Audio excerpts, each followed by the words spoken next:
Well, we'll try and make a start, everyone, though we are missing some members of the crew, but We are literally on the way. we'll do what we can. So, first of all, welcome everybody, and particularly welcome members of the public and members of the police and fire panel, and indeed the press. You are being filmed, so if anybody doesn't want to be filmed and recorded in that way, you should leave the room now. There will not be a fire alarm during this meeting, so if the alarm goes, it is a fire, and therefore retreat the way you came in as quickly as possible. Follow a police officer is my rule in this. And I think if you want to leave the room during the course of the meeting, because it's a police station, you can't just wander about, obviously, and Erica, who is to my left, will make sure you go out and come back in a proper fashion.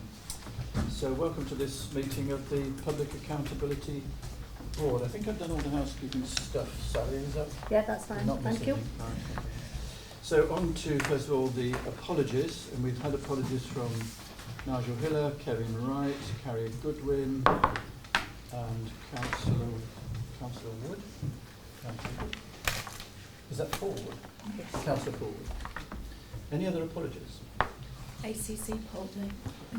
ACC Poldney, who's not there. Yes. Righto, thank you very much. I've done filming and notification number 2 on the agenda pack. Announcements. I think a couple of announcements are perhaps in order today. First of all, we'll all have heard how the government, after the years of the locust, is now finding money in all sorts of places and throwing quite a lot of it at police forces and PCCs. The latest tranche is from the £35 million which we knew was going to be made available to some police forces. South Yorkshire is able to bid for £1.6 million of funding to create a violence reduction unit in South Yorkshire, and there are 18 forces that have that money divvied up between them. The way the government has done this is to look at its concern about serious violence, concern about knife crime, so it's looked at hospital records, knife incidents that they've recorded, and on the basis of that it's identified 18 police force areas, and within that those that are more deserving in the sense of funding. So we've got £1.6 million. We have to spend the £1.6 million between now and March the 31st, which is not a sane and rational way of distributing money across police forces, and it's very difficult. We've had to work very hard to put together a bid, and that was in on Monday to the Home Office, and if that bid is successful, then £1.6 million comes our way to set up a violence reduction unit. And a VRU, they've laid down the terms and conditions of that. A VRU has to be a partnership arrangement. The money comes through the PCC. PCCs chair these things, VRUs, but you have to bring in all the partners. That's not just the police, it's the clinical commissioning groups, the CCGs, youth offending teams, the yachts, local authorities, public health, and so on. So there are all sorts of conditions around that. We're working very hard to do that, and all those people have to be signatories to the bid for the money. And that in itself involved a lot of work last week to get that in. But it's done, successfully done, and the bid went in on Monday night. So hopefully we will get the money. Clearly you don't want to turn down large sums of money, but on the other hand, it would be really helpful if the government understood the consequences of doing this sort of thing. It makes you put a lot of resource immediately into getting your bid in order and getting your partners to agree to that. But also, they want to see work done in these areas to get down serious violence, which almost by definition means you're going to have to do things over a period of years. You can't simply do it between now and March 31st, problem solved. It isn't going to be like that.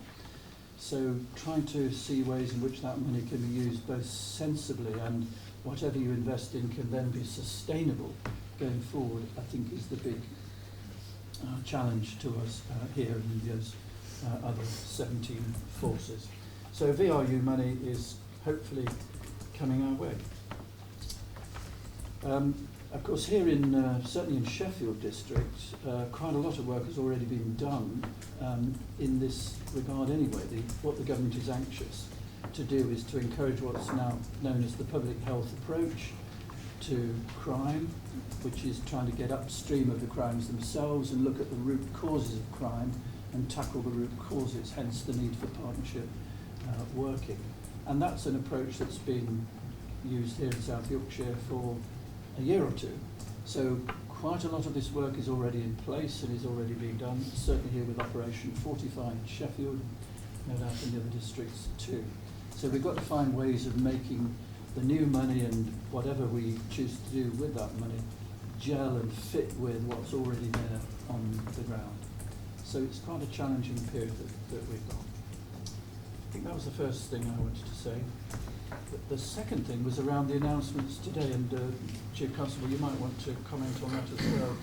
The frontline, so-called frontline review, which has probably produced no surprises, but it has talked about, again, the way in which the austerity years, what I call the years of the locust, have, because they've reduced police numbers and the money that's going to policing, it's put great pressure on the force, all forces, and that's in turn impacted on morale. And until fairly recently, I think the government was able to say, well, look, we've reduced the money and we've cut the numbers, but it hasn't actually affected levels of crime. Now we know that's not true. Crime started rising, and particularly around serious and violent crime. So there's been a change of heart, a change of mind in government. And the frontline review is saying all of these things. Yes, it has impacted on morale and their police well-being, and it has impacted on crime. So there is clearly work to be done as a result of that. But that came out today, so I haven't read the whole report. Yeah. Chief, is there anything you want to add? Yes, only to say that we welcome the government's approach to having, in the first instance, commissioned this work, because it, I think, illustrates their good faith in the sense of at least having heard, are seeking then to develop the evidence base to underpin those concerns that have been articulated by the service more generally. This is essentially a survey of police officers up and down the land. As a result, not everything within this particular report will be apposite to South Yorkshire, but there are some themes that we have already seen here too. It is no secret that the force is under pressure, and those pressures are significant.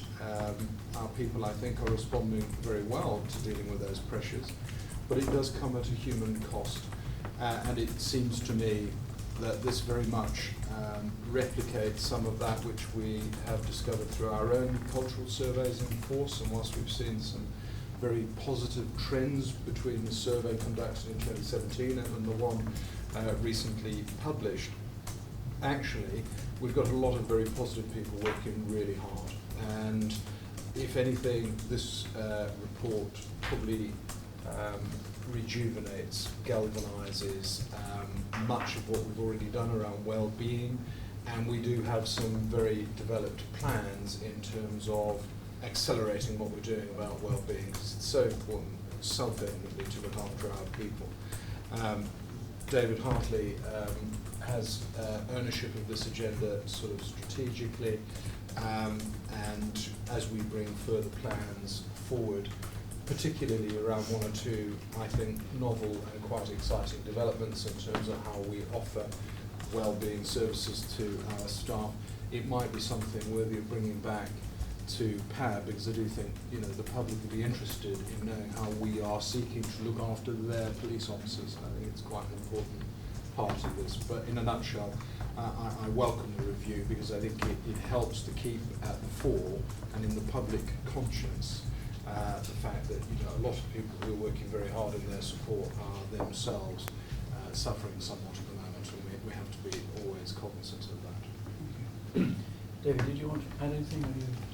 Just to echo what the Chief said, really, that this brings some reassurance that what we've experienced here in South Yorkshire is actually service-wide, and the reassurance that we're not waiting for this report. We've had many actions in place, but as the Chief said, it was only yesterday that we had the Executive Board for our Health and Wellbeing and we have a whole range of plans to make sure that the frustrations in the workplace that are there, that are a hindrance to our staff offering outstanding service delivery, we fix those, and then in terms of their physical and psychological health, that we put everything in place to support our staff doing the very best job that they can. And there's some plans that we've got really between now and autumn. So more to come, really.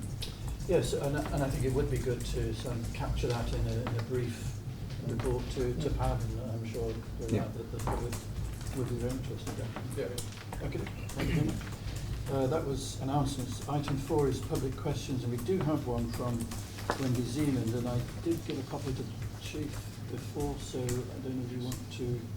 Shall I read the question? Yes, please do. And the question is, can the Chief Constable make an assurance that when the PCSO review is finally settled and new members of the force are in place, we who are the eyes and ears for the force and community will have a better consistent relationship with our area force members than we have now? And then there's a note that for a police support officer to be covering 5 areas at a time means neglecting places where crime is being reported. It is not noticeably being attended to, which leads to a lot of frustration for both parties. Okay, well, thank you for the question. And firstly, I think really important to recognise that the questioner in this context is very active in terms of supporting local policing to do a number of good things to the betterment of the local community, and I think that's really important to recognise. Notwithstanding the question and the point about a single PCSA covering several places, what is important, of course, is to just reflect for a moment on the fact that this one PCSO is part of a much broader team. Essentially, the neighbourhood policing team within which this PCSO finds their roots is within the Sheffield South West Naval Policing Team, which, if I might remind all, consists of an inspector, 3 sergeants, 7 PCs and 15 PCSOs. And whilst it is true to say that those teams split generally into 2 concentrated elements at Sharrow and Abbeydale area and Gleelas Valley and Low Edges, and therefore there are some areas in between that don't have the concentrated numbers. That is the policing team that we're talking about, and of course I have their faces beaming out at me from this particular copy, and the point being that it doesn't matter who you've got, they're all part of the bigger team, and all citizens need only to put their postcode into the intranet and up will come the team who are dedicated to their support. Further point that I would make is that our neighbourhood policing teams are growing. We set out in September of 17 with 255 people. We're now at 422 personnel with an additional 30 PCs who are coming online from September. So neighbourhood policing is not going away, it is growing. I do know that our questioner is in fairly regular contact with the sergeant from this team, which includes emails, invites to drop-in engagement events, newsletters are copied off and dropped off for distribution every month, and basically when the need arises is a very good conduit of information to the local policing team. And it is that quality of engagement that I would suggest is actually quite good, and it is my expectation that that should be sustained and improved upon as things go forward. I guess the last point is just to make reference to the fact that even though we have some areas that do not have the concentrated numbers of neighbourhood policing, because they have been very carefully distributed across South Yorkshire according to demand, crime types, need, urban deprivation, a whole range of reasons why the teams are constructed as they are.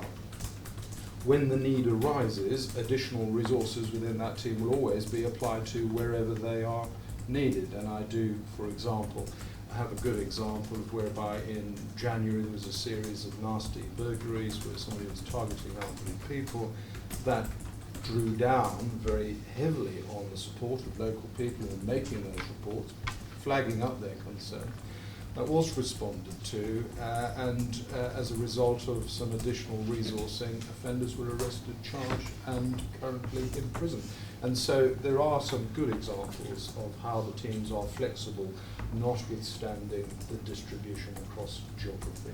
The short answer is, of course, we're looking for better engagement, but I think in this context, the engagement is actually quite good and should be sustained. Thank you very much. I think we call that a very comprehensive reply. Thank you for that. So we'll move on then to urgent items. Number 5, I don't think there are any. 6 items to be considered in the absence of public press. Don't think there are any of those. Declarations of interest, unless someone pipes up, nothing to add to that. So minutes of the meeting of PAB held on the 10th of June, and that's pages 1 to 10. First of all, in terms of the accuracy of the minutes, are they a fair representation of what took place at that meeting? Okay, thank you very much. And then moving on to anything arising from that and the actions, then, which is 9, and that's pages 11 and 12. Michelle. Commissioner, I can take these. So the first one, 365, is in relation to us working with force colleagues around seized cash and how it may be reinvested in ways that are transparent to communities. The ideas of linking POCA, that's Proceeds of Crime Act, seizures made by the police, linking the proceeds of those to your community grant scheme. So I'm working with ACC Forber on that. I realise it's in my to-do list, and that will be with you shortly after I've liaised with Tim. The second action, 367, the comments in relation to the forces information systems strategy has gone to the head of IS, and we've invited Mark to discuss those with us. This is about us on your behalf, Commissioner, seeking to understand how IS is driving helping to drive the business, enable and support the Chief's vision around where it needs to go as a force. And I know Mark, as Deputy Chief Constable, has got this in his sights in relation to the Enabling Services Review as well. But linking what we see in the strategy to your value for money strategy, and what Joe Jackson as Head of HR is trying to achieve around organisational development, just making sure all the strategies are linked up was what we are seeking assurance on your behalf for. The next action is 368 in relation to a force representative on your community grants panel. We've asked for that to come from the community safety team, the joint team with fire, and we're awaiting a response from the force, but admittedly that's only just gone off. So. And then the final action is around the mental health strategic delivery plan that was referenced in a report that came to PAB last time. ACC Forber has provided that for you to see, Alan, and we've also seen it for comments. Yeah, so that one we can certainly take off. Do you want the others taken off, or? They can be, unless you want to keep chasing me about the first one. Well, the first one, I hesitate to keep it there because the dates keep piling up, Yes, Michelle. Perhaps do. we can action that one. And I'm just anxious to show the public that, yes, the force do take assets off people who are put away, and to make some link between that and the grant scheme that we give, I think is a really good thing to do. So in theory, that's what we do, because it's all money at the end of the day, isn't it? And I don't think we can link it totally to all POCA money, because POCA goes up and down, we don't do that. But to be able to say that this grant that you're getting back into your community is from monies that are seized from people who are doing bad in your community, I think it's a good thing. Okay. Michelle, about this discussion, I mean, we probably just need to put some time to Writing the paper. there's some scope to do that. There's also some scope on that to do in terms of incentivising the teams, in terms of some of that money going back to the teams to further do intelligence development work. To sit alongside that, so I think it's not just as straightforward as doing that. We just need to put that together and look at the overall volume that we've got, what we expect to get on average over the year. Admittedly, it's very difficult to come up with an average figure. One thing I've been very clear about is I do want it to improve the volume that we get. So that whole intensification. No, I think that would be very good if we could do that. And no, I don't think we want to be pinned down to every penny that's committed, because it does vary from year to year. Okay. So, well, we'll keep it on. We'll keep it on. Keep that one on. I'm not as trusting as I ought to be. We'll keep it. So that was the matters rising number 9 hard work programme, which is 13 to 16. Michelle, is it you or is it Erica? Yeah, this is the forward plan for the next meetings, and to note that the sustainability strategy has been included on the work programme for October as agreed at the Public Accountability Board. Over the next month we will be developing the PAB work programme, as we said some time ago, to try to pick up the new way of working. We stripped it right back, but we're close now to being able to start to populate it and bring more things to the table. So the next time you see the work programme, you'll see much improved programme that sets out quite clearly what's going to come here and what we think will be a significant public interest and the decisions that the Commission is going to be asked to make around those. Okay, any questions or comments? So we move on to item 11, which is the fourth year-end performance assessment report. Mark, this is you, pages 17 to 38. And this is a backward look at what happened last year in relation to the police and crime plan and other priorities of the police. Thanks, Commissioner. So it is quite a lengthy report, so if we go through some highlights and then maybe take a break at each section for any particular points. Certainly don't want to rehearse the whole plan, but it's been a really busy year for us, as you can appreciate. So the report is against your priorities, which, as you know, dovetails with the Chief's plan on a page. There's synergy between those, so if we deliver one, we deliver both. I think, again, it's worth saying that we do treat performance really seriously. We've got good and robust governance regimes within the force, and I think one of the pleasing things that we've seen during this past year is that when the Chief brought together a new team, we were very keen to go and benchmark against people around the country who are perceived as doing best practice. I think increasingly it's quite pleasing to see that more and more people are coming to see us to identify what's been identified as good practice by HMIC and others. And one of those examples is certainly around the performance and governance regime, where we have a steady stream of people coming to see what we're doing, because it is being recognised that we have got effective mechanisms in place.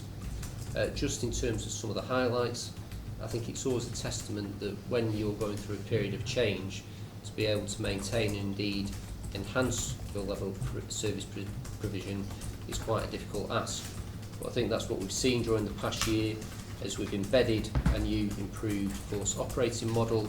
We've got factors such as the Crime Support Hub, which is something that we'll look to expand really, as it's been identified and clearly is a really effective way of giving effective levels of investigation and making sure we have good quality throughout the force. I think we're all familiar, but it's worth reiterating again. I think now that we've had such a significant investment in the neighbourhood policing teams, that really does become the bedrock of sustaining performance as we go forward.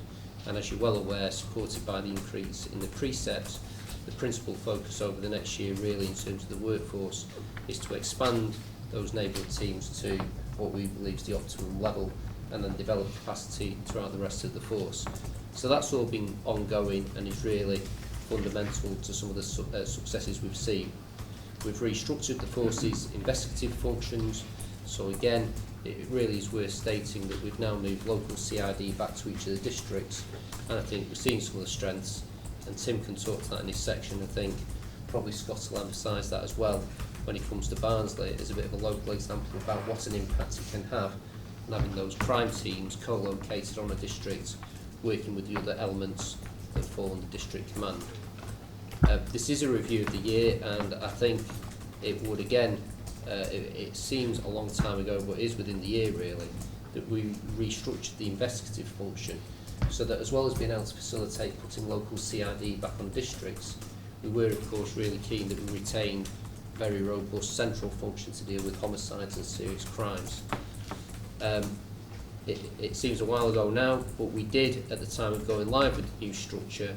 I think it's fair to say that we were tested beyond what we'd previously seen in the force with a string of homicides over the course of the summer that really put us under pressure, but I think the resilient way in which the teams managed to successfully investigate all those crimes, which were all of a different nature, really spoke volumes to the planning that Tim as leader put into making sure that we had a well-structured and resourced investigative function. And again, really different types of crime, but we had, I think, an outstanding success rate in bringing justice to those people who suffered as a result of those homicides and their families. I think we have now got an investable operating model so that we've got the structures right, and now it's a case of building incrementally in line with the demand work to make sure that we put the resource in the right place. Aside from yourself locally holding us to account, clear... So just to pause you on that. Yeah. I mean, there's really good stuff in there, and I totally agree with that. You mentioned the precept, and of course it was a very big increase in the precept this year. And what people have been saying to us very clearly is, yes, we're not happy, but we pay the precept, but we do want to see something for it. So I think we do have to make it very clear Absolutely. what the police are doing, how it's improving, and success is of the kind that we've mentioned there. But it was a big hike, and I don't think it can be that kind of increase. I don't think it can be sustained year on year going forward. So we're saying to Home Office and government, yes, you gave us flexibility, but that's only another way of saying you raise the money, we're not going to give it to you. And that's a difficult place for people like me to be in. I said to a conference on Monday, Greater Love has no PCC than this, that he raises the precept for his friends, but I think you can make those sacrifices once, and that's it really. We've got to get onto a more stable footing as far as the precept. The challenge is, you know, what the deputy talks about, the homicide investigations. Often that's not visible to the public unless you're lucky enough, and it's so rare in the overall scale of things to be a person affected by homicide. But they are resource intensive, cost an awful lot of money to give them the sort of attention that they deserve. And some of the challenges we have with the broader criminal justice angle, you know, it's on Judge Richardson recently has commented that the standard of investigation of homicide is absolutely first class. And the fact that you had so many that fell within such a short period of time, you really pulled out and stretched. And I guess people were working very long hours in order to Absolutely. I mean, put it in context, 16, 17 hours a day, 7 days a week. which isn't sustainable No. over a protracted period, but that we do have some very able and committed people. And as Tim says, obviously we want that visible neighbourhood footprint so that people in the local communities can see that. But behind the scenes there is all that element of the murder investigation teams, the serious and organised crime teams, the people who tackle online abuse of children, people who deal with drug dealing. That is all there and has been sensibly invested in to give frontline delivery, but that's not always visible to the public, and hopefully murder teams are visible to the public because that means something terrible's happened. But I think it is worth making the point that beyond the neighbourhood teams and what people see in their communities, there is a lot more to policing than just that forward-looking piece. But also at a time when there's a national shortage of detectives as well, and I don't know what it must impact here in South Yorkshire as well. But I mean, do we understand that? Do we know why there's a... it's probably quite a complicated one, but I think in terms of, Tim can add to some of the reasons why maybe, but we've taken a pragmatic approach, and I think we do strive for the most effective workforce blend. So at the same time, you know, we're taking an approach in relation to assessing demand on neighbourhoods and what that means for the balance of officers and PCSOs. Well, that's on one side. On the other side of the house, we've taken a view that we can bolster our investigative capacity by investing in civilian investigators. So we've significantly increased our number of investigative assistants because we feel that's an appropriate and cost-effective means of making sure that we can give resilience to the investigative function. So it's important to recognise that we identify demand in a logical way. We then identify the most cost-effective resource to give the public what we want. We listen to what the public want in terms of delivery, and that's how we structure the workforce. So in terms of the detective piece, I think there has been a protracted period when perhaps detectives as a professional body haven't quite been given the credit they're due. I think there's been challenges on their workload, and there's perhaps not been the emphasis nationally on recognising the invaluable role they play. And that's a national thing that's come across the piece, not just one in South Yorkshire. Well, not ours. Yes.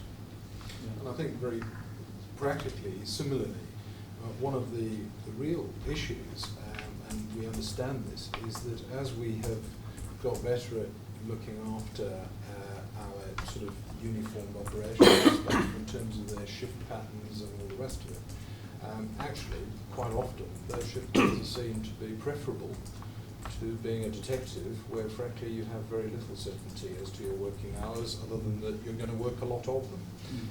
And I think sometimes in looking at work-life balance, people take some views, and so whilst we've, on the one hand, improved one side of the house, it might come at the detriment of the other. The solution cannot be to re-worsen the conditions for operational staff in driving police cars, but you can see how one thing rather knocks onto the other. What we've undertaken, Commissioner, to do as well, which the Chief has asked for anyway, is to understand where the growth in police officer posts are actually going to go, what's going to be visible to the public, and where they're not visible to the public, what they're doing, so that it answers a bit of that question. Right, so page 19. Yeah, so in terms of, as well as local accountability, we've got the national accountability through Manchester City's Inspector of Constabulary and Fire. We've worked hard to engage with them, and I think we are certainly seeing the results. We were, up until within the last year, in engagement with them because of previous performance. Michelle and I went down to make representations in relation to that, and whilst initially they recognised the increased and improved performance, I think it's fair to say we were a bit disappointed at that time we weren't removed from that step, and we felt there was a bit of a lag in recognising progress of the force. Clearly when the Chief went and made a similar pitch, he made it a lot better than me, because they recognised the progress we'd made and we moved from that position. And I think again we stand in very good stead with HMIC now, and they recognise the performance. And as I've said, instead of being the force that's desperate to go out and identify good practice around the country, we are seeing people for all manner of reasons come to us and see what we're doing. So the report details it. Suffice to say we've made really good progress in terms of removing causes for concern and areas for improvement. I think the report that's due to come out in September will be good news for the force and will give validation to what we're saying in terms of where we are. And again, I think we will feature prominently as a force who has areas of good practice that are identified and documented within that report. But I think there's not much more I can say beyond that, other than we eagerly await the result of that being published. Anything else in terms of that element before us? Okay. I think we go into some detail around performance delivery around safer communities. I think it speaks to an awful lot of examples about what we're doing with safer neighbourhood services, and now we've got the capacity to work with neighbourhoods, in a proper way. And it talks to some of the resources that are there beyond just the officers and PCSOs on neighbourhoods, but are designing our crime officers, the specialist functions that will go in with licensing, and is a rounded offer now on each of the districts, working in conjunction with the local authorities to ensure that we really do work in partnership in a problem-solving way. And I'll pause from saying too much more because I don't want to steal Scott's thunder, but I think that will again speak to the resilient and effective offer we've now got at each of the districts. In terms of problem solving, you'll be aware that the force was awarded £6.3 million by the Home Office to lead nationally on understanding demand and problem solving, which again is a testament to the esteem that I think we're increasingly being held at a national level. And there's numerous examples which are cited at the top of page 21 in the pack, just talking around the sort of positive activity that our staff are engaged in across the piece.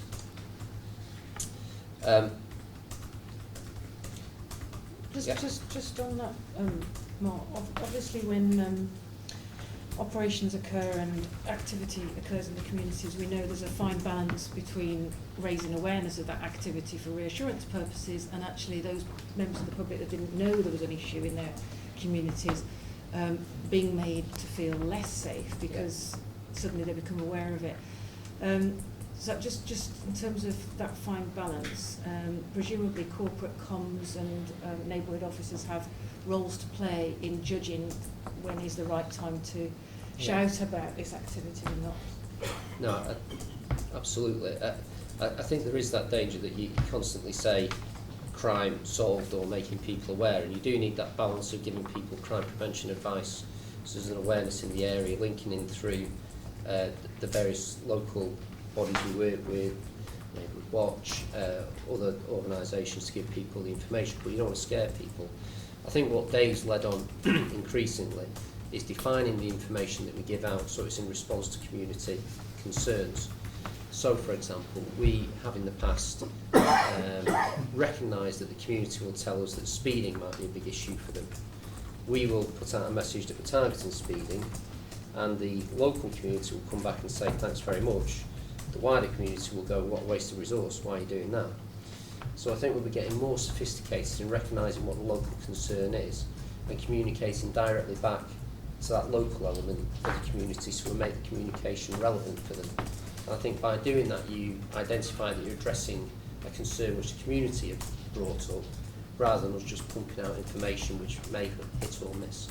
So I think that's something we'll look to develop during the course of the year, because that's really important for public confidence as well at a local level. A couple of other things, highlights, which I think are real highlights. We've looked to make best use of our neighbourhood officers, because they are about enforcement as well as engagement. That's what the public tell us they want, and we've seen that with neighbourhood teams now positively engaging in relation to the management of lower risk sex offenders. I think the positive mindset that you can see in the force is exemplified by our legal services.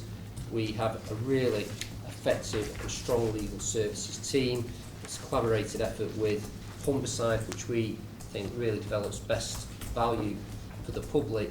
But I think the degree to which our legal team engage in proactive problem solving through the use of powers, our record on some of the preventive orders is very strong.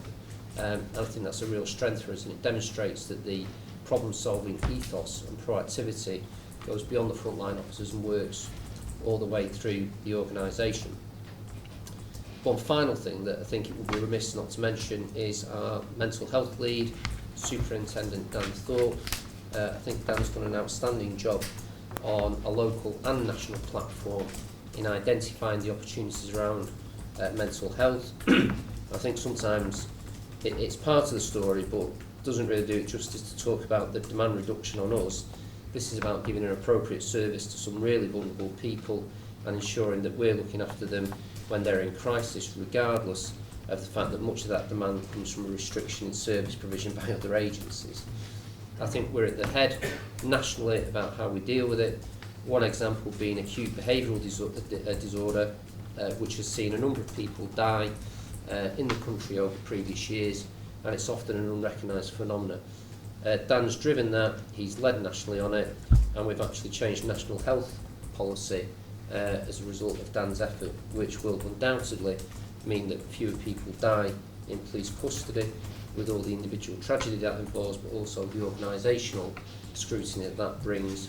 And I think we've identified at least 2 case studies where we believe someone in custody with South Yorkshire Police would have died had it not been for the training and awareness that our staff have got, who recognised the issue, moved quickly to a medical crisis instead of a policing operation, and actually saved the lives of those individuals as a result of that work that Dan's led on. So again, not traditional things that people might think of with policing, but incredibly valuable, and good work again that someone from SYP is leading on nationally. I met Dan just a few minutes before this meeting. We were talking about some of the work he's doing. I did write something about ABD and the way South Yorkshire Police were training around that, and apparently Dan was saying he was inundated with emails and because of that article, because people wanted to know exactly what was being done here, and really pleased to see it. So it's a big issue. Absolutely. I really feel for police officers who have to make these pretty quick decisions about whether someone presenting before them is under the influence of alcohol or drugs, or has a mental health issue. They're not easy to do, but to get them right. Well, you have got to get them right, and it's how quickly it can go from an individual who, whether it is mental health, drink or drugs, could be presenting a very real, serious threat to the police officer and members of the public. It is a testament to our staff's professionalism that you can go from trying to restrain someone who may be threatening you with a knife or machete to actually looking after their care. And I do think it speaks volumes to the calibre of people that we employ. I'll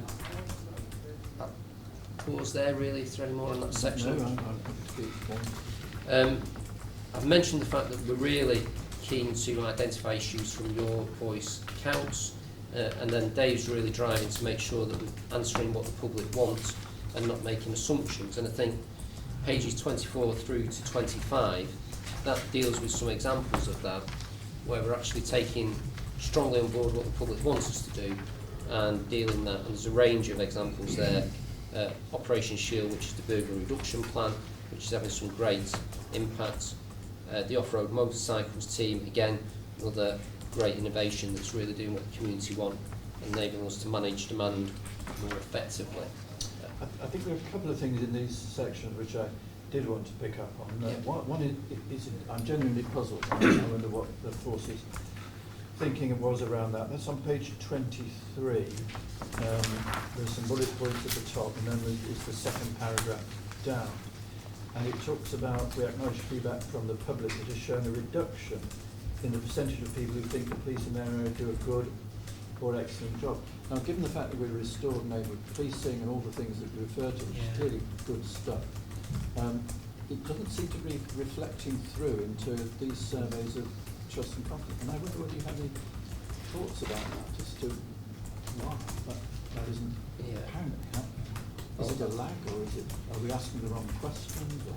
Well, I'll give it to Dave to answer in a minute in detail, but just giving him a moment just before it, what all the points are, and it is something that makes you scratch your head, even where we've seen quite significant reductions, for example, in antisocial behaviour, the perception of antisocial behaviour remains stubbornly hard to shift. So there is something about a lag between the perception and the reality, but obviously people's perceptions and how that makes them feel is a significant issue, but it is something we're aware of and targeting.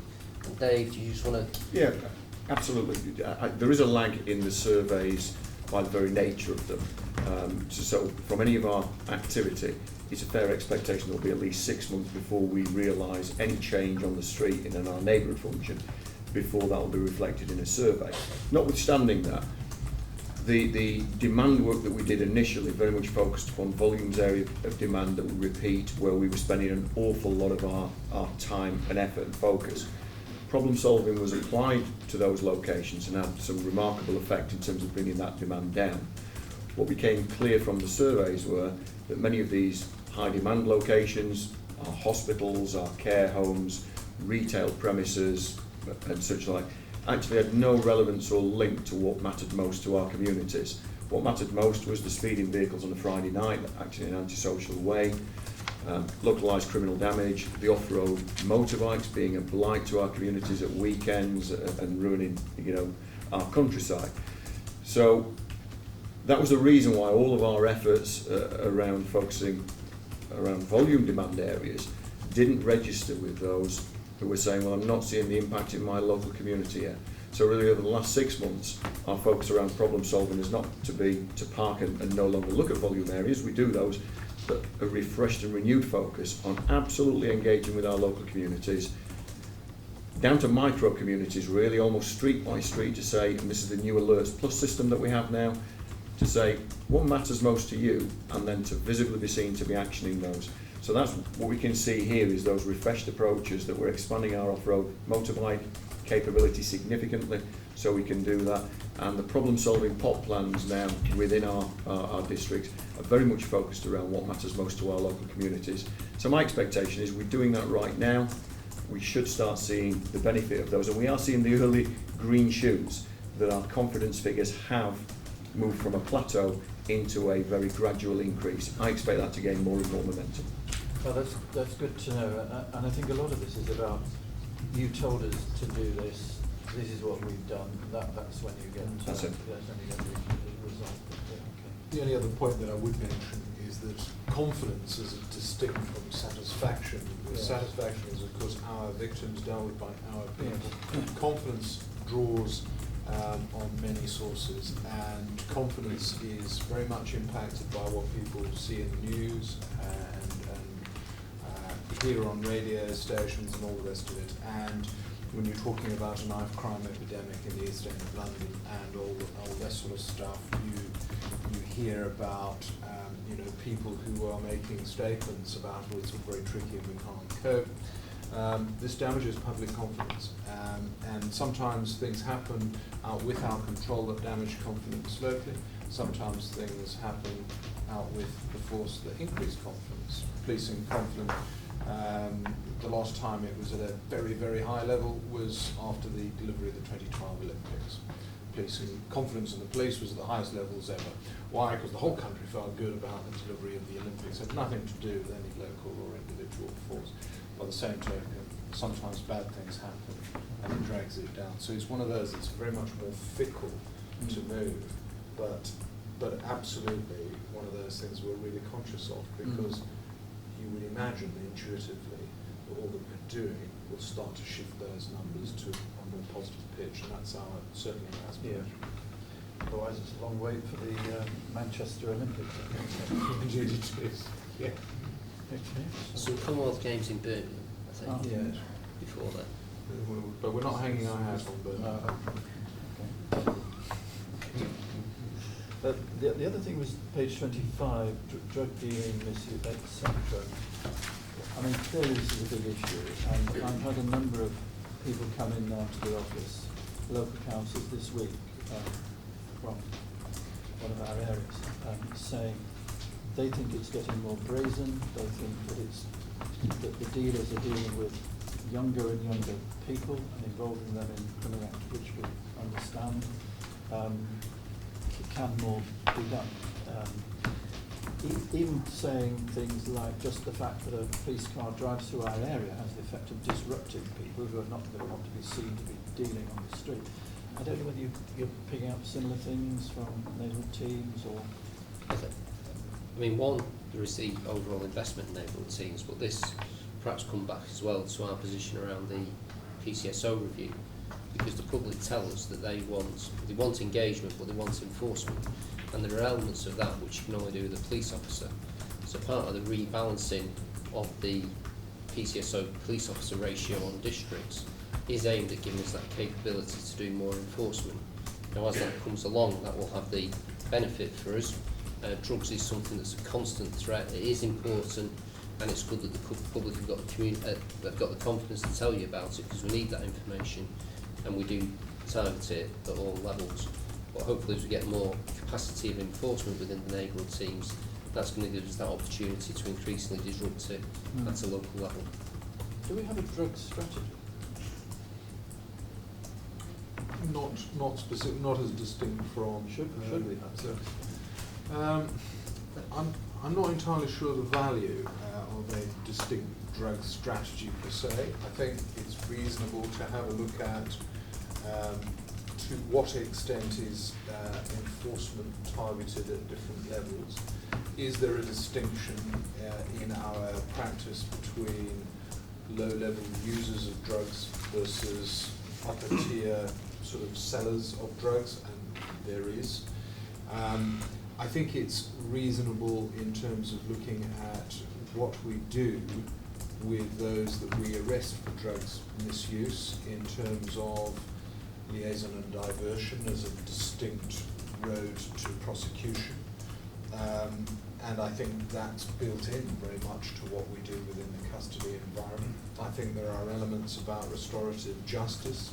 I know you, Commissioner, have recently recommissioned some services in this regard, and I think we will be doing some really good work to properly step up restorative justice. What's the relevance of that to drugs? A lot of low-level drug dealers, of course, commit minor acts of theft, shoplifting, and the like. Actually, the solution around restoration there is to put the drug dealer into a treatment program.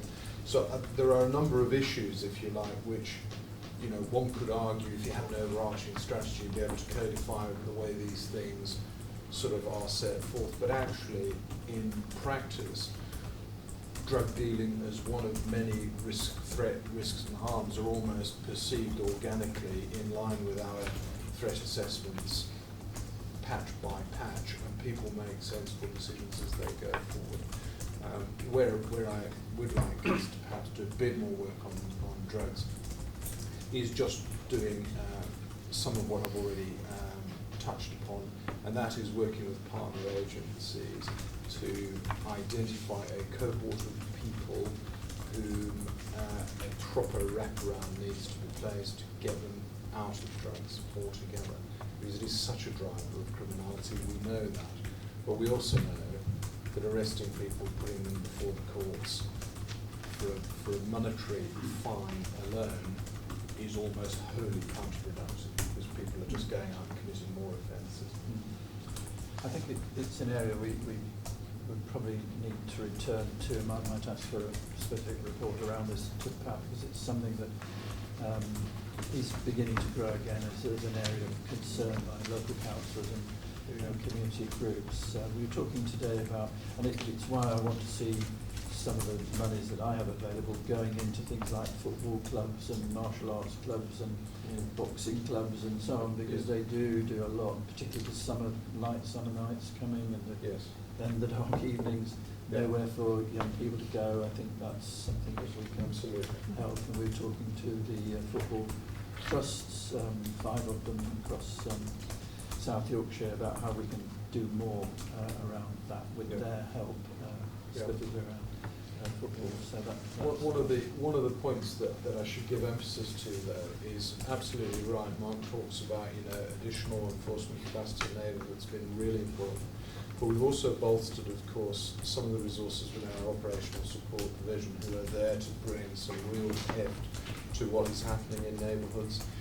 And it is absolutely my expectation that if members of the public are constantly witnessing open sort of drug dealing, localised, open market type drug dealing, we know that regardless of the broader approach to drugs per se, where people are openly dealing, that brings into an area all manner of bad things. It brings antisocial behaviour, it brings a sense of lawlessness, it brings a fear amongst parents of trying to bring the kids up in a safe environment, and it basically gives the lie to the idea that our neighbourhood policing teams are trying to square things up in each and every locality. So where information like that comes to our possession, the absolute expectation is that we will act on it, and our neighbourhood policing teams are doing more in the way of drug warrants now than they've done for many years. And if we have good information that we can stand up, we will absolutely be hoofing people's doors through and sort out people who are dealing drugs. That is an absolute commitment. And having personally been on a number of drug raids with our people, I've seen at first hand the response to neighbours who will silently sidle over to our people and say, well, thank goodness for that. Sometimes they'll say it's about time, but they will nonetheless recognise that it's made a tremendous difference. So we're very, very committed to doing that and sustaining. I know it's difficult, and people often feel fearful about giving information to the police. I mean, my advice to people there is to ring Crime Stoppers and do it that way. Absolutely. How long does it take before Crime Stoppers get back to South Yorkshire Police? Is that a it's fairly swift. It's not instantaneous, but it's within days and weeks rather than months. And what typically happens is that information will come in. We need to corroborate the information, particularly when stuff comes through Crime Stoppers. It is anonymous information. Anonymous information from one source is insufficient, understandably, to obtain a warrant from the magistrates to be able to enter people's homes. And so typically what we will do is a bit of intelligence development. We will see if we can observe some of this behaviour ourselves. We'll perhaps have a look at who's in the property, what is their antecedents. We will build a picture. As soon as we have sufficient then to obtain a warrant, we will do so.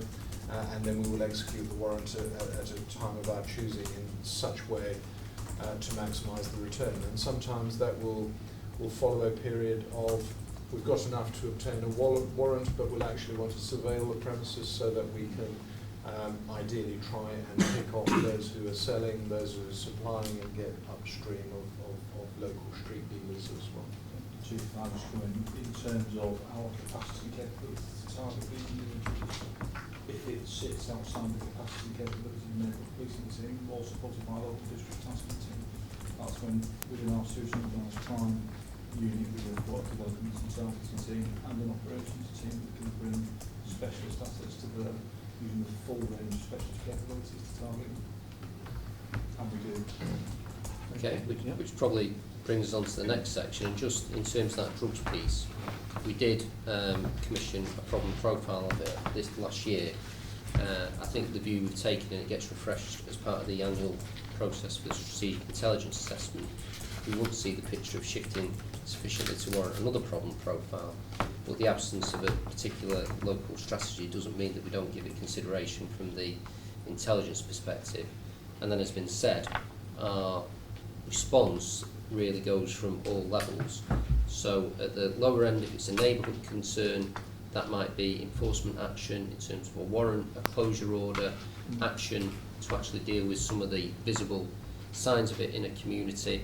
Equally, someone might give us some Crime Stoppers information that actually feeds into a much bigger investigation. Now that might take months or even years to actually come to fruition, because in that case what we actually want to achieve is not just someone being arrested for possession in and out, but we can actually take out some of the more prominent people who do significant damages to the community by mounting a sophisticated investigation that results in them receiving substantial jail sentences, which keeps them out of the community for a long time. And just to echo the point that Tim makes, we do go from a local level, so the neighbourhood teams have regular scrutiny on their local organised crime groups, what they're doing, how they're intervening, and that runs right up to us working with the ROCU, which is the regional unit, and also the National Crime Agency, to mount really high-level investigations to tackle those people causing most serious and sustained damage to the community.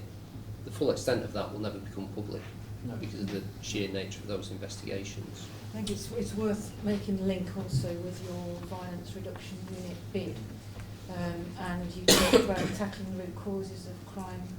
Obviously drugs is there, and problem profile needs to be developed as part of that ongoing funding allocation from the Home Office, so that will all come out of that work as well. So we do put a good deal of emphasis on the diversion and support as well. We detail some of that in the report. And then coming on to prisons, when organised criminals go into prison, they don't stop being organised criminals, and we do see people carrying on their criminal activities within the prison. There's also the consideration that we all know that prison officers and indeed prisoners themselves have the right to be protected when they're in. That again comes to a piece of work where I think we've been highlighted nationally, or we have been highlighted nationally, as best practice. And I think we are the exemplar for this. We have a significant prisoner estate with 4 prisons in one district, Doncaster, which I think is possibly unique, certainly very rare within the UK. I went with the Chief on a visit there, how long ago was it? Time-wise? 2 years now. A couple of years ago, where there was a clear plea for the prisons for greater support for them from the force. I think we've responded to that. We've put in measures that range from training staff to better deal with it so that they can help us to help us, to more dedicated staff so that we can effectively investigate things, proactive operations, and just self-praise is no praise. So the Governor, who chairs the partnership board, has said that he's worked for the prison service for nearly 29 years and often worked with partner agencies. However, the direct support and learning South Yorkshire Police and South Yorkshire prisons offer each other surpasses anything I've previously been involved in. This has, I believe, made for a safer community in prisons and also in the local community. I think that speaks volumes to the efforts and strides we've made in relation to that particular area of criminality. Yes, we've heard from prison governors at the local criminal justice board and elsewhere to say they very much value what South Yorkshire Police have done. It's a really difficult job, I think, being a prison officer, and the levels of violence in some of these places is quite dreadful. And I think the police look terribly young, but when I go into prisons and see the ages of some of the people now who are prison officers looking after these, tough guys, it takes your breath away. Moving on, in terms of weapons, we all, I think, are aware of the focus on knife crime. I think SYP, it does encompass metropolitan areas, predominantly Sheffield, so that's always going to have an impact on the level of criminality. I think we can stand favourable comparison, but in no means complacent with other metropolitan areas such as Manchester, Liverpool, and some of the other big cities. We are one of the forces sitting on the National Working Group. That benefits us from sight of what's going on. Clearly we've got our fair share of the additional funding, but I think equally we contribute to that national effort, and our voice carries some weight nationally as a result of some of the work that we've been doing here. One of the principal tactics around that, it comes in and out of vogue, but we certainly never lost faith in it, tactically stop and search. We are acutely aware that it needs to be done with the community, not to the community. You'll know yourself, Commissioner, that some of the groups who you meet with, mothers in particular areas in particular, have made the point that they want their young people protected by us being proactive in those areas because they disproportionately suffer the effects of knife crime. So as long as we move forward with that community support and we continue to check it through the various scrutiny panels we've got through, independent ethics panels and others, we believe that's a really valuable tactic, and we've seen our use of it almost, quadruple over the course of the last year, and that's been a real positive for us, as that's a really key tactic in suppressing knife and other crime. When I first became Police and Crime Commissioner, I had people meet me from community activists, I suppose, who were coming and saying, can you tell the police to stop and search because it has an adverse effect on the relationship between young people and the police. Don't get that now, but I do get, as you say, mothers and grandmothers saying, for goodness sake, get the police doing more intensive work because we're worried about our children. And it was interesting going to Glasgow to talk to their violence reduction unit, and they were very, very clear that because they go for the public health model of looking at the root causes of crime, that didn't mean to say they'd let up on enforcement. In fact, they intensified their enforcement, stop and search, and doubled the sentence of people who are carrying a knife from 2 to 5 years. So it's quite difficult to disaggregate the two there. What has been the effect then of the public health model as opposed to enforcement when they're both going on at the same time? So I think it is not either or, it's both and. I'm not sure about that. Move on through other sections. I'm conscious I've been talking quite a while, both for the sake of my throat and your ears. Just really, are there any particular points that you've identified throughout the rest of the course of the report that you'd like to just probe? Around cybercrime, and clearly a growing area, and I suppose it's just being reassured that we've got the right balance between what we do locally and what we do in the region, because there's a regional element to all of that, and how effective you think that is. Yeah, we've invested quite a lot in this. I think with cybercrime, which is predominantly, not exclusively, but predominantly fraud, there is a simple fact of the matter is you can't enforce your way out of it, you've got to protect your way out of it, and we have invested heavily in person signature to identify vulnerable victims of fraud.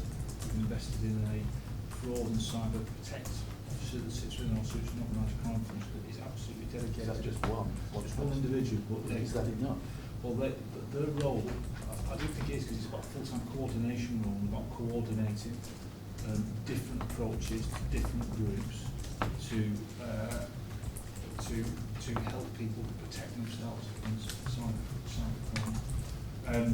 I think now we have a embedded specialist unit to deal with the more challenging cases of cybercrime. Our capacity around digital forensics remains a barrier to that, and that's some of which is in our gift in terms of the investment that we've made, but some of it remains a challenge because of the state of the forensic marketplace nationally. I think where we've got to continue to embed our training, and we have a programme to do that, is in frontline policing and what's expected of our frontline officers in terms of identifying and managing cyber-enabled crime. The analogy I would use that the ability of a frontline officer to be able to take a smartphone, to be able to get evidence from it that identifies a social media harassment or a basic attempted fraud is the same sort of skill as was sticking a piece of tape on the crime scene when I was in the police officer 25 years ago. And I think we've got further work to do in that respect. But we are on with that. We are certainly improving all the time in relation to cyber crime. And I'm confident that that will take us to where we need to be. In terms of the regional effort, that's very much focused on cyber-dependent crime, most complex malware attacks, ransomware, that we don't see them occurring as often, requiring niche capabilities to deal with it. And the apparatus that's been put together at a regional level now allows us to attack that in a more consistent way. So there is a distinction, and I am confident that we are moving forward in the right direction. What I'd say about cybercrime is it's a rapidly expanding and developing area, and the key is being free to foot towards new developments as they come up and being able to I flex. suppose that's why I wondered whether the capacity was there or here in South. Yeah, I think it is. I mean, we manage it within our serious and organised crime unit. When we reorganised our specialist crime resources last year, we have a specialist and organised crime unit that deal with economic crime, which this fits into. We've got a team that deal with commodities, drugs and firearms.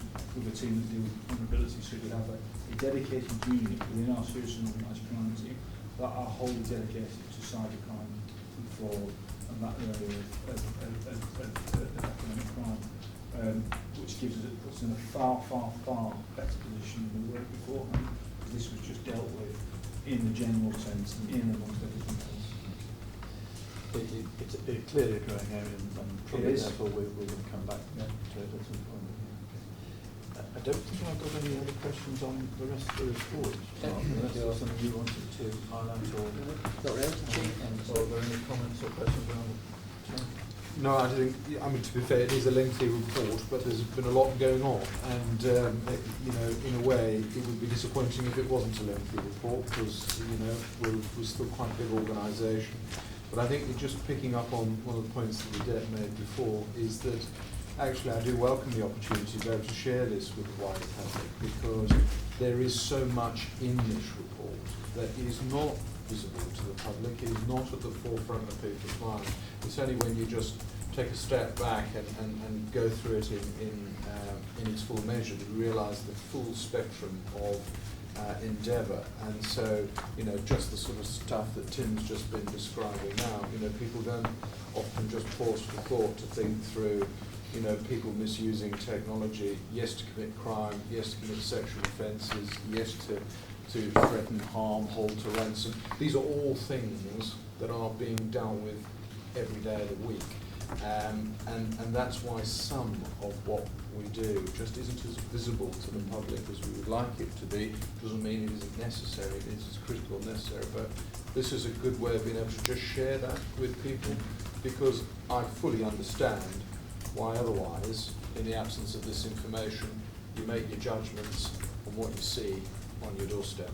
And if you don't see as many people as you would like, you assume that there either aren't enough people or they can't be bothered.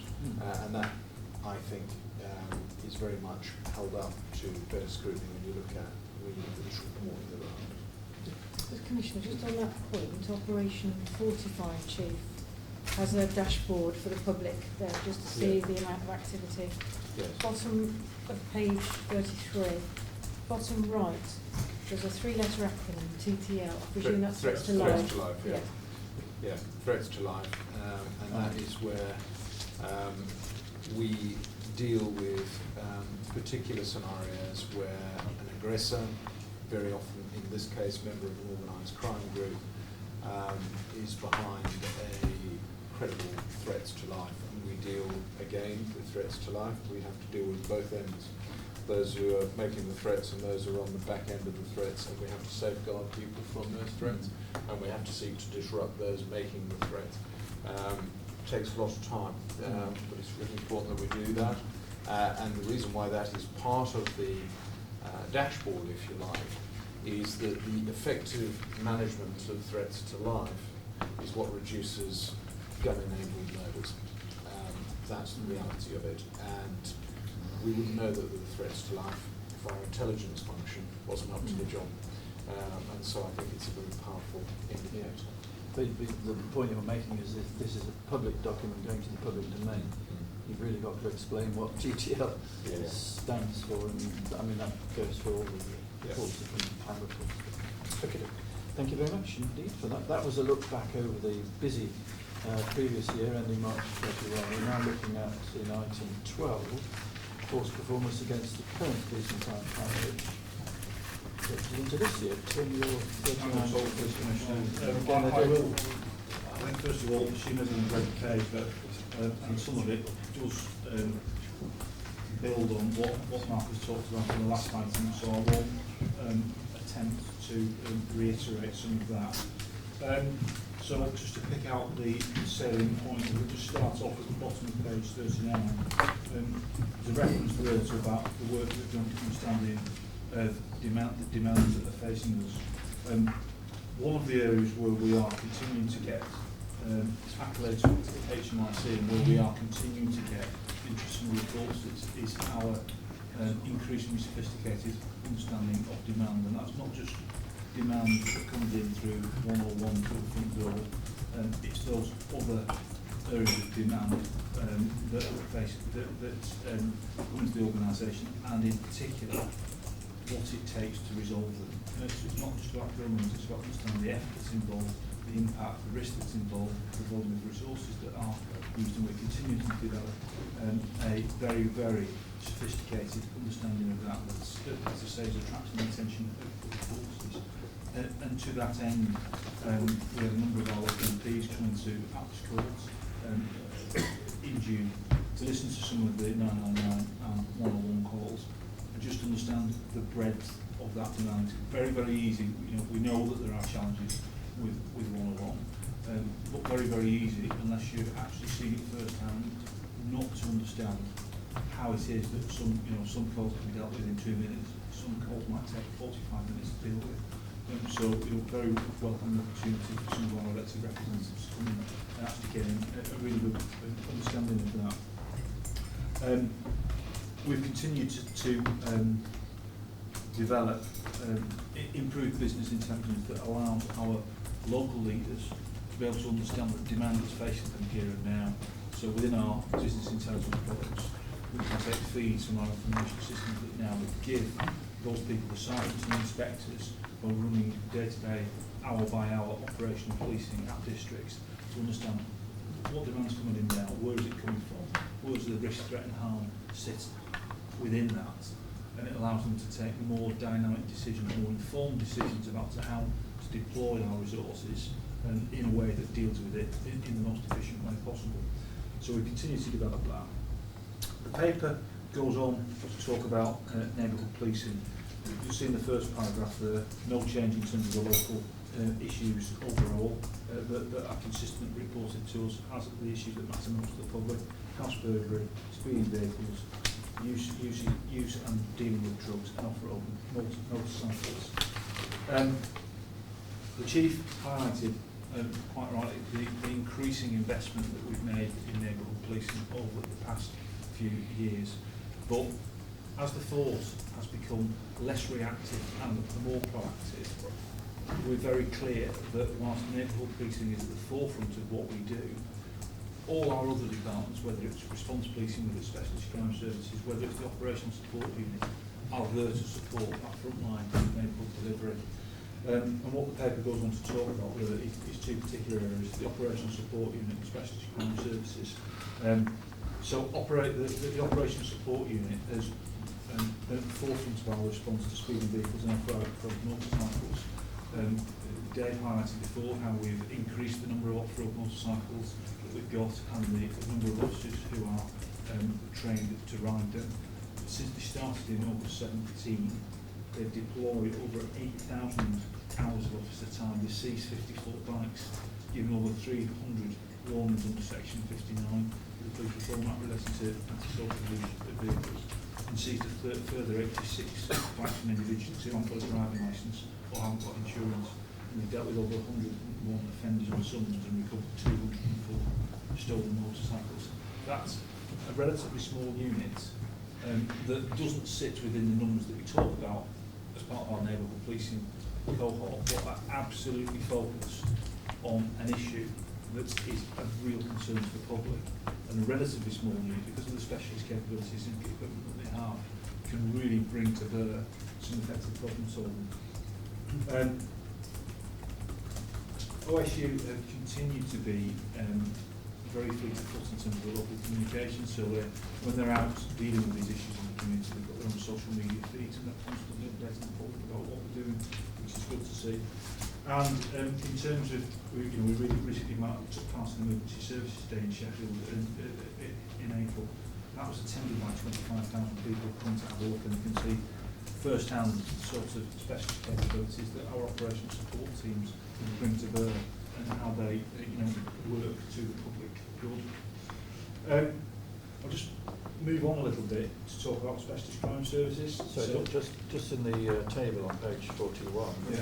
I was astonished to see that of all those offences, motoring offences, using a mobile phone whilst driving is almost as high as driving while under the influence of drink. I mean, people just don't seem to be learning. Yeah. It's one of those offences that I think 40 years ago, when drink rivals were first brought in, it took a long time for it to be seen as antisocial as it is now. It's not just against the law, it's actually an antisocial thing to do. And I don't think that we're quite there yet with the use of mobile phones behind the wheel. No, because we've got not wearing a seatbelt right down. Yeah. People just automatically do that, but giving up the phone and the cars. Just talk a little bit about specialist crime services. Well, they support neighbourhood policing, at its most basic level through the development of intelligence products. So, a large part of specialist crime services is the Force Intelligence Bureau.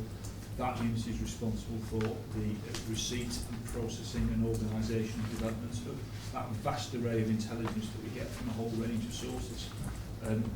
You'd be aware that through strategic change programs we've really recently increased our investments into force intelligence. Again, that's not an area that the public would necessarily see, but it is absolutely vital. The information flow through the organisation is absolutely critical to be able to direct our frontline resources in the most efficient manner to bring to bear the greatest effect on the problems the communities tell us about. So SCS have a huge part in terms of supporting the neighbourhood police delivering that. And SCS are also responsible for the crime support hub. One of the challenges that we had going back to 2 to 3 years ago, when we'd largely become a very reactive police force, was that all our frontline resources could do was run around, reacting to jobs, chasing their own tail. And the crime support hub, in terms of using our resources very effectively to target volume crime in a really efficient way, that reduces the demand both on our response teams and our neighbourhood teams, has created that capacity for us to be more proactive. So again, unless you're a victim of crime attached to be dealt with by the crime support book, you wouldn't necessarily know about it, you wouldn't necessarily see it or understand it. That's an absolutely vital unit that allows us to create the capacity within our response teams that allow us to invest resources into neighbourhoods. So it's an essential component in the way. And as you see, in terms of crimes that go through the crime support book, whilst most of those crimes, or a substantial proportion of those crimes, might not actually result in an officer attending, and we do always attend when there's a vital line of inquiry, or there's a vulnerability on the victim that demands attendance. But a large proportion of those crimes don't result in attendance, but levels of satisfaction in crimes that have been dealt with in the crime support book are as high as we see elsewhere across the force. So that shows what a good example it is in terms of using our resources efficiently. And again, That's an area where we've seen a number of other police officers from around the country, as a result of favourable comment by HMIC, come to South Yorkshire to have a look at how we structured it, how we resourced it, what the terms of reference are, and how we're actually managing crime to the satisfaction of those people who are victims.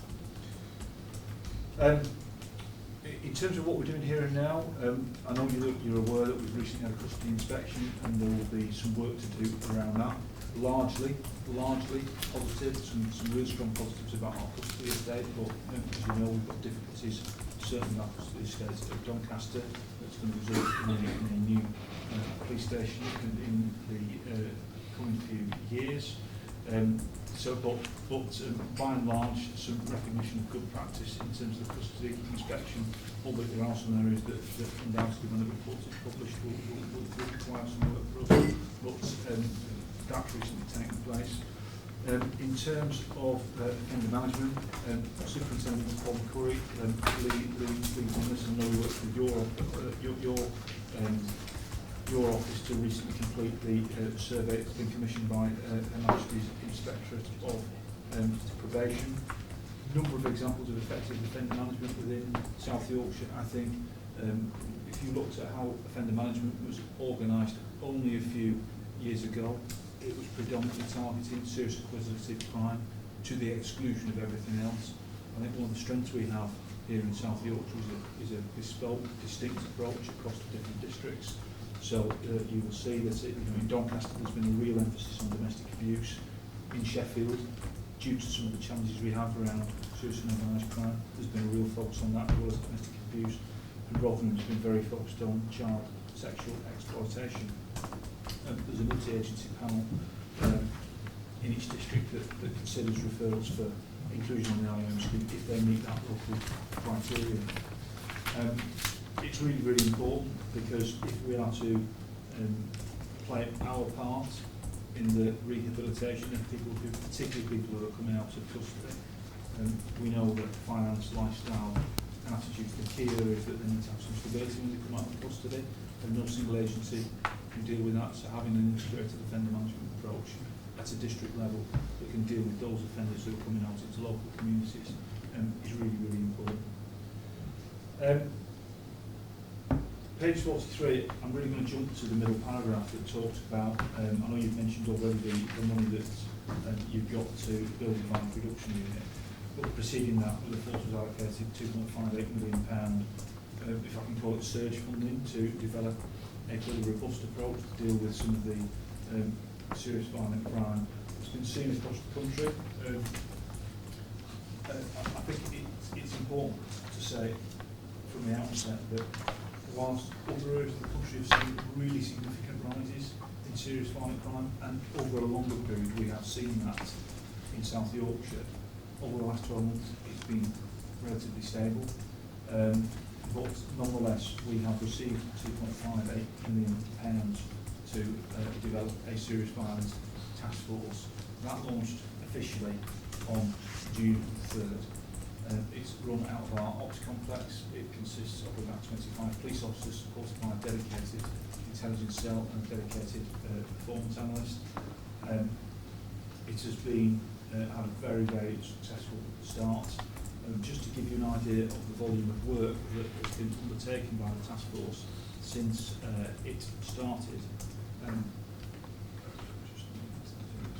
So between the 3rd of June and the 1st of July, 10 arrests for people who wanted on warrant, 12 weapons recovered, 15 people reported on summons, 19 intelligence reports submitted, 23 vehicles searched, 57 arrests made, 77 vehicles stopped, and 293 persons subject to a stop search.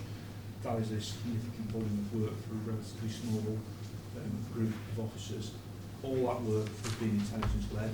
They are, because we've got a dedicated intelligence cell, they are getting an effective, bespoke, focused briefing every day when they go out to target those hotspots, those individuals, those habitual non-crime carriers who we know are involved in this sort of criminality. That 2.58, I can't remember. Is that to be spent within the financial year? So that's another example. That's a lot of money to spend in the financial year. it's already started to have an effect now. Too early to say whether this is part of a trend, but in May we had 150 incidents of offences of the most serious violence, GBHs. It's not necessarily on 9th and 8th, the most serious violence offences, 137 in June, so it's down by 9%. Too early to say whether that's down to the task force, but if we'd have had 170 in June, we invested that on the ground, I'd be a little bit concerned. We've seen the number of night possession offences increase, which, given the increase in stop and search, I would expect we are recovering more weapons from people on the street. So in April we have 55 knives recovered, May 56, June 81. So I do think that the benefit of having a dedicated task force that's effectively briefed, effectively targeted, and absolutely focused on serious violent crime and the people who are involved in it, will start to see an effect. And I would hope that that's going to go from strength to strength over the busy summer months in front of us. Bottom of page 43, I've already alluded to this, but so we have a dedicated fraud protect officer, Andy Foster, and this is just a flavour of some of the work that he's involved in. So he's working with the National Trading Standards Scams team. He's working with Royal Mail, who deal with vulnerable people. So he's engaging a wide range of partners who have access to potentially vulnerable victims of fraud to provide them with prevention advice. He's recently contacted by the Veteran Society. He's doing a partnership with NatWest Bank to look at different types of fraud. Paper then just goes on to talk about burglary, and I know the Deputy talks about it in his paper, and he's talked a little bit about Operation Shields, our overall response. 4% down from the previous year, which is positive. But at the moment, there's 18 burglaries per every 1,000 households in South Yorkshire, so we recognise we're not happy with that. The fact that it's gone down by 4% is not enough. We will continue to be focused on burglary. It's a really important crime, and it's a real sensitive invasion of privacy and people have the health and broken to. We do take it deadly seriously.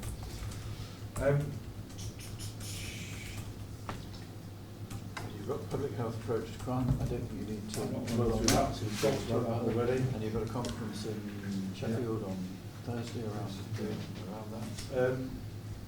And then if you look at what's going on going forward, we've got a clean drug driving campaign over the next couple of weeks going forward, which we do every summer. We've supported a number of scams awareness campaigns by citizens' advice. And the final week of the campaign, the spotlight moves on to the life established of those in the 40s to 60s. This is whilst this people in the group are targeted by a wide range of scams, certain ones that they're more vulnerable to investment fraud and other banking scams. So if someone who fits firmly into that, that's a win. I should watch that with Ernest. I've never seen the 40s referred to as elderly before. I don't agree with that. That's very good. This is the first week focused on the elderly, the second week focuses on those in the 40s to 60s. Well, thank you very much indeed. Again, a very comprehensive report, and most grateful for that. So unless there are other questions. Thank you very much. Shall we move on then to item 13, more or less the last of our substantive items. Scott, I apologise. I should have taken you earlier so you could have gone back to Henniston and solved the problem. Thank you. Item 13, which is the Barnsley District Operational Delivery Update. Thank you, Commissioner, Chief Constable, colleagues.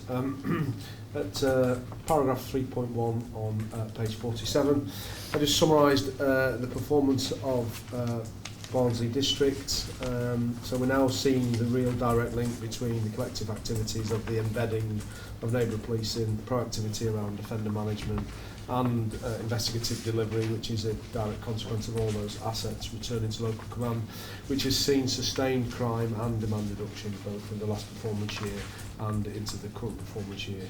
On pages 48 and 49 then, that is presented pictorially. So page... It's 49, that's a repeat, is it? The top, those two. I think it was such good news, Scott just wanted to emphasise. Yeah, put it in twice. I'm sure it was in twice. Kind of rubbing it in. But really, over both at 1 and 2 year period to show that we've continued with the odd spike to sustain that reduction in acquisitive crime and the impact that has on Can I people's just lives. ask around 3.3, where it talks about overall satisfaction, 82% for attended incidents. Do you have the satisfaction rate for non-attended?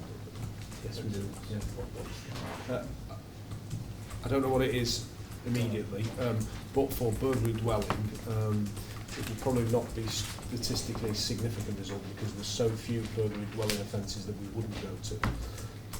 The vast majority of burglary dwelling offences we would attend anyway. That's a very good answer. So the odd one we might not go to, which might be a landlord reporting burglary to an empty derelict property. You know, there's been burgled any time in the last 12 months. And of course, a shed in somebody's garden would also count as a dwelling burglary. So there may be some of those that we don't go to, but the vast majority, more than 90%, we could attend. Commissioner, just give it a feel in terms of overall satisfaction. The differential between attended and non-attended is usually between a 10 and 12% difference for overall satisfaction. That's the kind of difference that we routinely see across all districts. And the 10 is higher for the unattended. No, it's higher for attended and lower for unattended crimes. Sorry, that's what I was trying to say, yes. Yeah. And people are less satisfied if it's unattended. Absolutely. Yeah. Yeah. Which probably ought not surprise us. No, that's right. Sorry. Okay, section 4 then is an update on both neighbourhood policing and the Safer Neighbourhood Services. As a reminder for everybody, the Safer Neighbourhood Services is our joint unit based in Barnsley Police Station, but also consists of the entirety of the local authorities Community Safety Service, dealing with low-level and early intervention to tackle complex and multiple needs, which has been a significant lever really in our sustained demand reduction. At the top of, bottom of page 49, top of page 50 is our current staffing. What I just wanted to draw attention to is at 4.3, the increased establishment of 40 posts, and it was more than 40 in total, 40 new posts. 7 of those posts have been established within neighbourhood policing in Barnsley. We've had an application process. Those successful candidates have been selected. And the migration of those officers from response teams will take place over the summer months, and by September all of those new neighbourhood police officers will be in post. We're trying to time that with balancing the pull of training investigators that are going into CID and of course maintaining response resilience during the summer months. At 4.4 it highlights that those 7 additional neighbourhood posts are in addition to 5 posts that we put in 2018 from our existing establishment.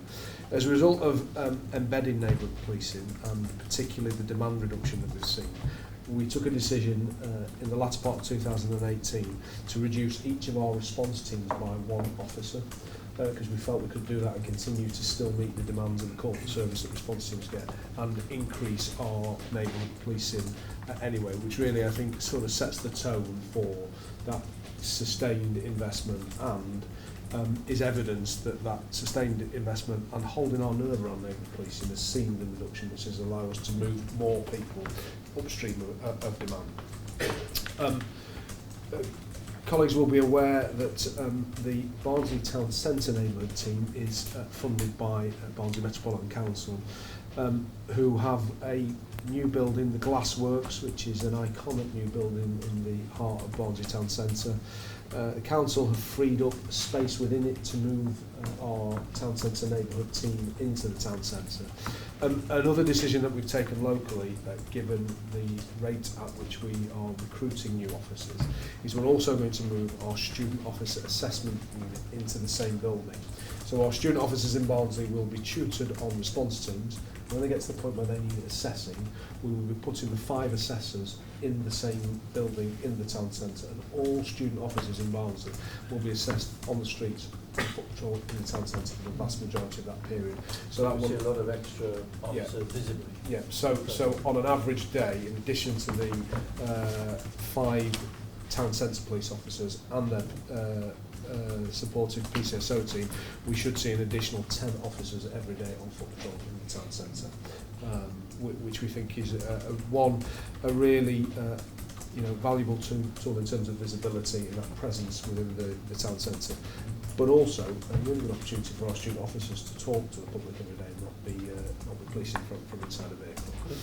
Was that an initiative from the council itself? Did they come to you? No, so well, the offer of accommodation came from the council because our town centre team are based just outside of the town centre at the moment. In between the main police station and the town centre, which is not the perfect location. It's close enough, but we've been having the discussion for some time to say that when the new buildings are finished, we'd be happy to move in there, which we are doing. And we will be moving in July, and the official opening is in August. And then it was our local decision as a command team to put our tutor unit assessment unit in there as well, because we thought actually Barnsley they're very supportive of the, I'm not saying other district councils aren't, but the Barnsley put money in as well, and this is really good. Yeah, and so I wanted to show a return to some of that investment as well by increasing our own local visibility. 4.7 and 4. Then talks about the Independent Domestic Abuse Service. Obviously, College will be aware it's a charity that provides support to victims of domestic abuse. As a result of some quite lengthy negotiation, we've now secured 7 members of IDAS staff who will be co-located and are now, because they've started since writing the report, within our Safe and Neighbourhood Services hub in Barnsley Town Centre. So they're co-located with our staff with the Local Authorities Community Safety Service to give us the opportunity to do real-time referrals to active incidents for victims of domestic abuse. We think it's a relatively new approach. We're not seeing anywhere else that's doing this across the region. We've worked through in some detail the issues of consent, and of course we would be seeking that. But alongside taking those early steps to arrest the offenders, it means that in very real time we'll be making referrals as the incidents happen and as the offenders are in custody to provide immediate IDAS support to victims of domestic violence, which again is another step in our process to really get on top of domestic abuse. And whilst all of the powers that we've got around the positivity of making arrests for domestic abuse offences, we want to just enhance the service that we also give to victims. And we think that the messages that we've driven to our staff, and Mr. Roberts talked earlier about performance governance, the importance of arresting offenders for domestic abuse is something we've got really embedded in our staff. And they see the value of that giving the victim some space, time and distance. Well, that space, time and distance is even better used if actually they've got some support around them as well. So we'll move on to that. And I'll be happy in December to include that in the performance report to come back to PAB just to give a reflection on how we think that's Good to know how that goes. Section 5 then talks about the 3 tiers of existing engagement that exist between the Police Council and the public. I just wanted to highlight section 5.3, which is we have locally reviewed, in discussion with Mr. Roberts, our process around PACT, because not all of our PACT meetings are well attended. We've used online PACT and a number of other tools, but equally we've had a couple of PACT meetings that have been over-attended by some vociferous communities that have wanted to make representations regarding resourcing levels, regarding investment in policing, and things that are quite frankly beyond really the gift of the operational aspect of the service, and perhaps more importantly, certainly beyond the gift of the neighbourhood sergeants who are there to address local priorities. I can't possibly guess. And there are some obvious communities, but what that's actually led to is the voices of the people who have turned up to their first ever community meeting because they have got an issue that they want to raise with us, and they do want to talk about drug dealing within their estates, or those voices are getting drowned out. And we've even had a couple of those meetings where the public themselves have tried to conduct a vote on what the issues need to be that are being talked about. And again, that's drowning out, firstly, the voices of those that might not want to talk about resources and policing. And secondly, it's detracting away from the role of the sergeant to actually highlight these are the issues that are affecting your community. You may not have been the victim of the burglary, but we've noticed a spike, and here's our advice. So we've reviewed the process. We will be managing the agenda a little bit tighter. We will be engaging with all of the representative groups and elected members beforehand, and giving people the opportunity to meet with us at pop-up locations and all of our ongoing engagement. But we will then be keeping a much tighter focus on the PAC process and signposting people to other forums where they've got issues that they want to address that aren't directly related to They're tricky to manage these Yes, things, aren't they? yeah. But I think as long as the explanation is Yeah. there, it's a rational explanation, then Yeah. that's the way to do it. and we're piloting in a couple of areas, and we're doing that with the full support of local elected members as well. Yeah, I think that's really good, because the elected members come to us obviously and Yeah. say whatever they want to say, but engagement with them Yeah. pays off. And Just quickly on that, Scott, and Commissioner, apologies for the phone going off. PACT obviously stands for Partners and Communities Together, and partners have started to withdraw some time ago. I don't know whether you feel that that's been improved on there. I know you've talked about engagement with elected members, but presumably local authority Yeah. officers are there as well. The local authority officers are there. This it's not been a rushed process. It's something that we've been debating for a long time, because I personally have had a sense of nervousness about it as well, because what I don't want us to be seen to do at all is cut off any voices, because I want everybody to have the opportunity to engage with us and express their views. So it's been the subject of lots of detailed dialogue between us and the local authority, and it was signed off jointly. We've got a Safer Neighbourhood Services Gold Group, which is chaired jointly by me and one of the exec directors from Manchester Council. It's been jointly signed off by the two of us, so we've got buy-in at the most senior level of BNBC as well as I mean, across the county, PACs are very varied. In many places, they just are. In fact, people talk about them as police Yes. and community, Yeah. which is not right. So that's really the sort of main update in terms of engagement. In terms of criminal investigation at section 6, 6.1 and 2 just set out the current strength. 6.3 I'll just pause on, because earlier in Mr Roberts' update, Commissioner, you made the point about the national shortage of detectives and the local shortage of detectives. That is something that we have suffered from within Barnsley at a time when we, for a variety of reasons, including promotions and retirements and so on, we're faced with not insignificant numbers of vacancies within our CID establishment, both within what we can all consider as traditional CID, but also in the sort of protecting vulnerable people world. And so our crime manager, Detective Chief Inspector Paul Murphy, one of his objectives from me was to complete a 12-month piece of work, a project really to engage with all of our student officers and all of our frontline staff, because as a result of the nature of our workforce, we've got lots of young in-service people in those environments, to try and explore the reasons for not seeking a career in CID, but also pushing the door towards them and say, this is a real varied career choice. We took a decision early in that process to give every student officer a 2-week attachment into CID. Because actually often people go in there and think, this is really interesting, it's really fantastic work. As a result of all of that work, not just that bit, but awareness seminars, spending time with detectives, getting newly promoted detective sergeants to go to briefing, we've tried to pair, when we get somebody in custody for an offence that we might traditionally give to a detective, we've tried to give that to a detective and a uniformed sergeant at the same time to get together to work together. As a result of that, we had 8 applications for the last training investigation process, which was the highest in the force from the smallest district. And so Paul's done a great job with it. As a result of that, Mr Forbert has had my DCI, Paul Murphy, present that to other district commanders and other senior detectives across the force, really to just try and do some similar work to try and continue to encourage applicants into CID. So as I touched on earlier, they're not all in at the moment because we're trying to balance that need to fill neighbourhood posts and to maintain responsibility until the summer. But by October, all of our vacancies within CID will be filled.